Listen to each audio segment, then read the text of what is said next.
ரொம்ப ரொம்ப சிம்பிளாக ரொம்ப டேஸ்ட்டாக வாழைக்காய் வறுவல் எப்படி பண்ணலான்னு பார்க்கலாமா? இது வந்து சாதத்துக்கும் நல்லாயிருக்கும், ஒன் பாட் ரெசிபி, சாப்பாடு எல்லாத்துக்குமே ரொம்ப ரொம்ப நல்லாயிருக்கும். சரி, இதை எப்படி பண்ணிடலான்னு பார்க்கலாம். ஃபஸ்ட்டு நம்ம வாழைக்காய் கட் பண்ணுறதுக்கு முன்னாடி 2 கையில் நல்லா எண்ணெய் தேய்ச்சிக்கோங்க. ஏன்னா இது வந்து கையில் கரை பிடிக்கும். அதனால் சின்ன ஒரு டிப்ஸ், இதை ட்ரை பண்ணி பாருங்கள். அதுக்கப்புறம் இதோட தோலெல்லாம் கட் பண்ணி எடுத்துட்டு, உங்களுக்கு எந்த சைஸ் வேணுமோ, குட்டி குட்டியாவாக இருந்தாலும் சரி, இல்லை பெரிய சைஸாக இருந்தாலும் சரி, சிலவங்க நீளமாக கட் பண்ணிக்குவாங்க. உங்களுக்கு எந்த சைஸ் வேணுமோ அந்த மாதிரி கட் பண்ணிக்கோங்க. நான் இதை எல்லாமே மீடியம் சைஸில் வந்து கட் பண்ணிக்கிறேன்.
வாழைக்காய் வந்து கட் பண்ணி முடித்ததுக்கப்புறம் அந்த தண்ணியில் வந்து ஒரு ஒரு அரை ஸ்பூன் உப்பு சேர்த்து நல்லா கலந்து ஒரு 5 நிமிஷம் ஊற விட்டுருங்க.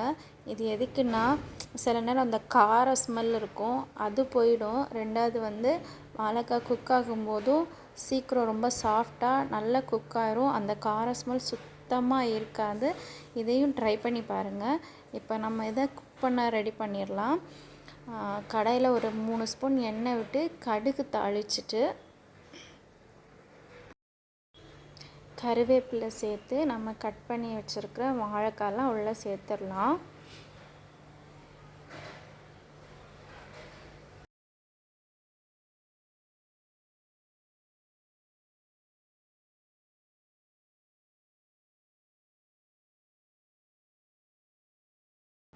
வாழைக்காய் சேர்த்ததுக்கப்புறம் இதை நல்லா கலந்து விட்டுட்டு இதை மூடி வச்சு ஒரு 2லேருந்து 3 நிமிஷம் குக் பண்ணுங்கள்.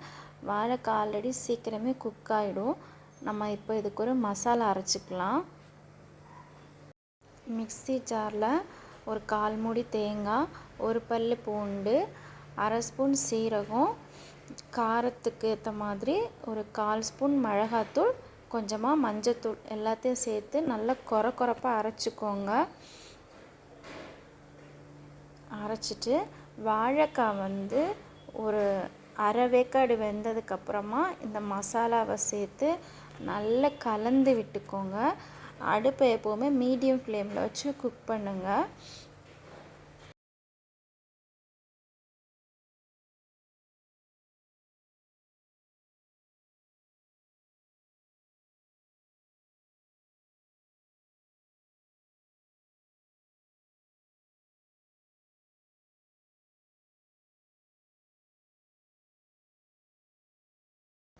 நல்லா கலந்து விட்டதுக்கப்புறம் அதோட பச்சை ஸ்மெல்லெல்லாம் போனதுக்கப்புறம் ஒரு கொஞ்சம் பிஞ்சாக பெருங்காயத்தூள் சேர்த்துட்டு இதுக்கு தேவையான உப்பு சேர்த்து இதை இன்னும் ஒரு 2 நிமிஷம் கலந்து விட்டுட்டு ஒரு 2 நிமிஷம் மட்டும் மூடி வச்சு குக் பண்ணுங்கள். அவ்வளோதான், நம்மளோட வாழைக்காய் வறுவல் வந்து சூப்பராக ரெடி ஆகிடுச்சு. இதை சமைக்கும் போதே நல்ல வாசமாக இருக்கும். ரெண்டாவது கிட்ஸுக்கு வந்து ரொம்ப இஷ்டப்பட்டு சாப்பிடுவாங்க. சேம் மெத்தடில் வந்து நீங்கள் உருளைக்கிழங்கும் ட்ரை பண்ணி பாருங்கள், ரொம்ப ரொம்ப நல்லாயிருக்கும்.